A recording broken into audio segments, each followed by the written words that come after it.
Hey, it's Dunstan, and I'm feeling a little bit inspired today. And it's like I've committed to myself to doing a video blog every day for 90 days. And, I had a fear like, oh my God, I run out of stuff to say. But actually, what I've noticed is the opposite has been happening. And I've had a little bit of feedback so far. So thank you to everyone who's left me a message and shared something. But, the whole point of this challenge is to keep going. And I think the videos have got some good content in them. If you want to pick faults, then you'll find plenty of faults to pick.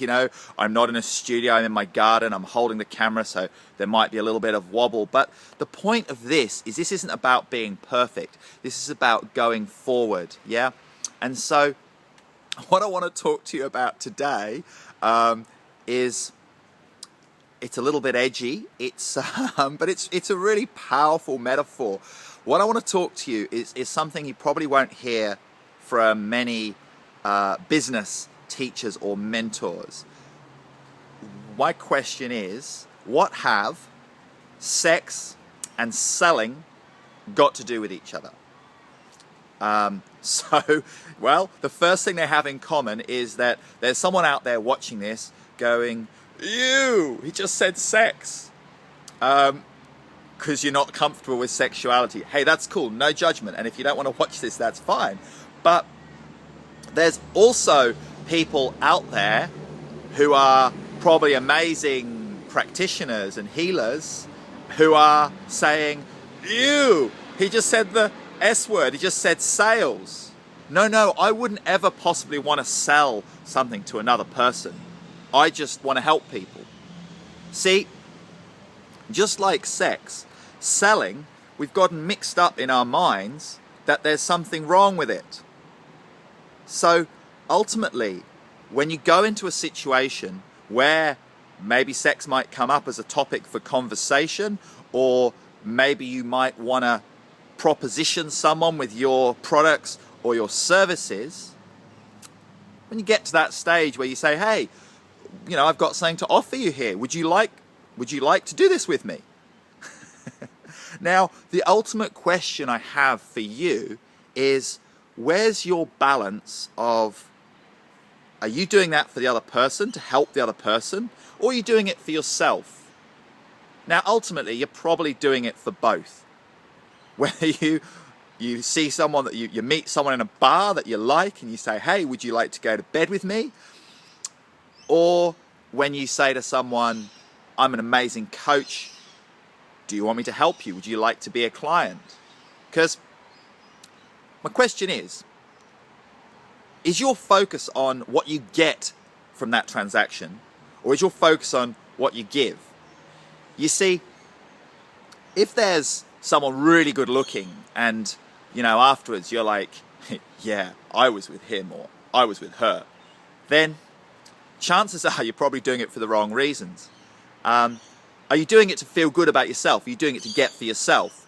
Or are you doing it because you can see that, yeah, you'd like to explore hanging out with that person, and you want them to feel amazing when they wake up the next day? Same in business. When you sell to someone, are you doing it because you genuinely believe you can help that person and you want them to come to the end of that chapter of the relationship and feel amazing and feel really good and like they want some more? Or is your primary concern what you can get for yourself? It's a good question, hey? And which of those is highest in your priorities? So I've had some experiences recently where when I've bought stuff and,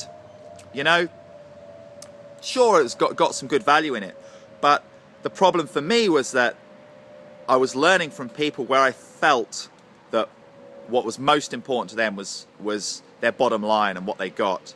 And I couldn't work in that system anymore, because I want to be awesome at selling, and I want to be even better at following through.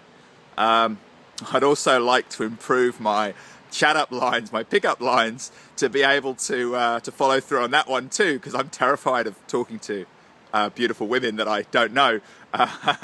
So look, there's fears to face, and you know, you may be someone who needed to hear that. You may be someone who is too shy to ask. You may be someone who has a beautiful heart and a deep love to share with others. And you may be the guy who kind of sits in the corner at the club or watches beautiful women walk past, and you don't know how to go up to them and talk to them. Or, you know, it's not always men picking up women. What if you're a beautiful woman who wants men to talk to you, and you want men to say, hey, you know, let's go out and have a cup of chai or something. So you know, these same things show up in different areas of your life, right? So my guess is, if you're really good at chatting to people and you're really good at sex, then my guess is that you're probably really good at following through on the promise that you make when you sell to someone. You see, the selling part is probably more like the kind of the pickup part, yeah? Because it's the part where you say, hey, let's do this. And the fulfillment is, you know, so does your fulfillment, are you afraid to commit because you're worried you might have to follow through? Are you worried you're going to get stage fright? Are you worried that you're not going to be able to perform in the bedroom? Are you worried you're not going to be able to perform in the service that you're offering? Or are you so much about getting the sale in the first place that, you know, you promise everything and then deliver half of it?